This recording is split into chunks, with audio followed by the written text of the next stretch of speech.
नमस्कार दोस्तों। ये जो प्रकरण जो आज आपके सामने मैं आपके साथ बांट रहा हूँ, ये प्रख्यात अपने समय के और हमारे समकालीन इतिहास के महान चिंतक, दार्शनिक और अध्यात्म पुरुष जे कृष्णमूर्ति, जिद्दू कृष्णमूर्ति ने अपने एक प्रवचन में इसकी व्याख्या की थी। और उसी व्याख्या पर आधारित ये जिद्दू कृष्णमूर्ति का ये आलेख है, जिसमें वो एक बात की ओर बल देते हैं कि मृत्यु भी एक घटना है। इसको आप एक इंसिडेंट के रूप में लीजिए, ये एक इंसिडेंट है।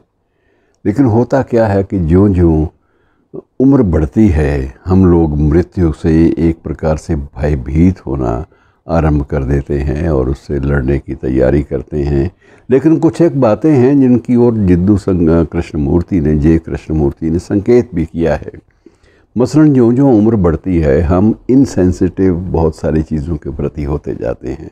हमें लगता है कि सेंसिटिव होने से अब क्या लाभ है, और क्योंकि अब इस उम्र में हम किसी का भला नहीं करेंगे, और यदि करेंगे तो हमारा शरीर इस योग्य नहीं होगा कि हम कुछ भी ठोस उपाय कर पाएँ किसी व्यक्ति को दुखों से उबारने का या किसी व्यक्ति के संकट हल करने का।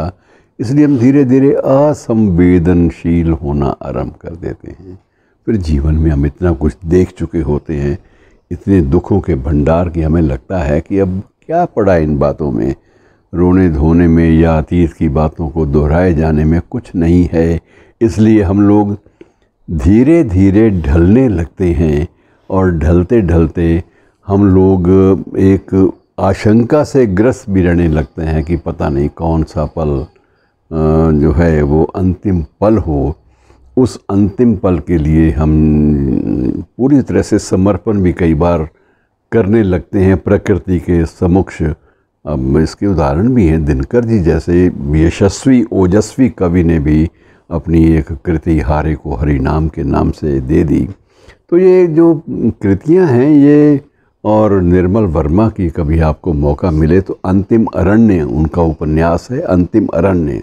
तो ये बहुत सारी संवेदनशीलताएं हैं मित्रों, जिनकी अभिव्यक्ति, जिनको पकड़ने के लिए, जिनके तात्विक मीमांसा जिनकी करने के लिए हमारे बहुत सारे लेखकों, शायरों ने उन क्षणों को, उन लम्हों को पकड़ा है।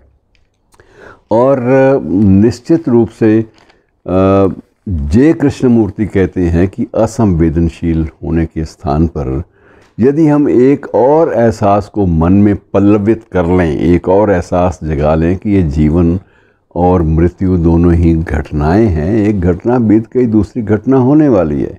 यदि हम घटना के रूप में लेंगे तो हमें किसी प्रकार की ग्लानि, किसी प्रकार के रिग्रेट्स, किसी प्रकार का पश्चाताप, किसी प्रकार की अपने आप से असंवेदनशीलता की शिकायत, ये बिल्कुल नहीं होगी।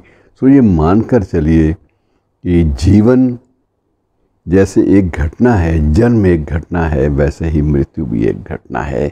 इसको उसी रूप में लीजिए। अब एक उर्दू की वो पंक्ति किसी शायर की है कि मौत एक लफ्ज़ ही है बेईमानी, कि मौत एक लफ्ज़ ही है बेईमानी, जिसको मारा हयात ने मारा। तो अलग अलग नज़रिया है, और अदम साहब तो बिल्कुल दूसरी बात ही कर जाते हैं कि मौत से आप नाहक, ये अदम का है शायद, मेरा ख्याल है कि मौत से आप नाहक परेशान हैं, कि मौत से आप नाहक परेशान हैं, आप ज़िंदा कहाँ हैं जो मर जाएंगे। तो ये एक प्रकार से एहसास है,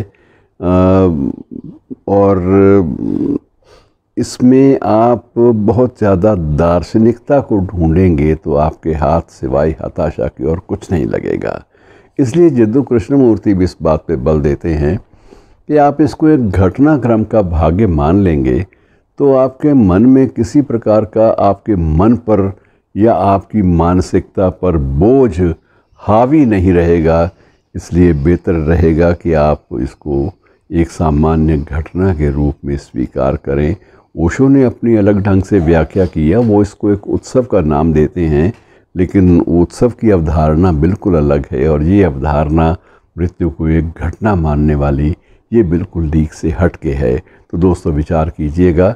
मेरा मतलब है ज़िंदा रहिए और पूरे बल के साथ ज़िंदा रहिए। शुक्रिया।